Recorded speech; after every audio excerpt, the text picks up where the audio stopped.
ভারতে প্রথম HMPV ভাইরাসের সংক্রমণ। বেঙ্গালুরুতে আরও এক শিশুর দেহে সংক্রমণ।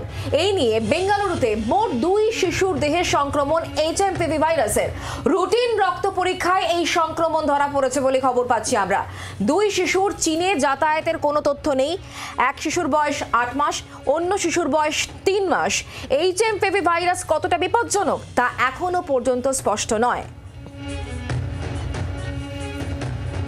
ভারতে প্রথম HMPV ভাইরাসের সংক্রমণ। একটা নয়, 2টো কেস ভারতে। বেঙ্গালুরুতে আরও এক শিশুর দেহে এই সংক্রমণের হদিশ পাওয়া গিয়েছে। দুজনের বয়স, একজনের বয়স 3 মাস, আরেকজনের বয়স 8 মাস। এই 2 শিশুর দেহে মিলেছে HMPV ভাইরাস। HMPV ভাইরাস কতটা বিপজ্জনক তা এখনও জানা যায়নি, তা নিয়ে আলোচনা চলছে, তা এখনো স্পষ্ট নয়। চীনে ইতিমধ্যেই হু হু করে বাড়ছে HMPV ভাইরাসের সংক্রমণ। পরিস্থিতির উপর নজর রাখছে কেন্দ্রীয় স্বাস্থ্য মন্ত্রক। ভারতে এই প্রথম HMPV ভাইরাসের সংক্রমণ এবং 2টো কেস ভারতে।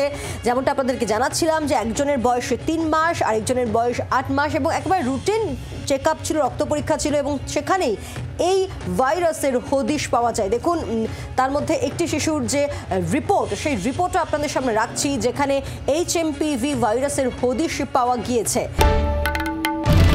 বাংলার আওয়াজ, বাঙালির আবেগ, জি 24 ঘন্টা।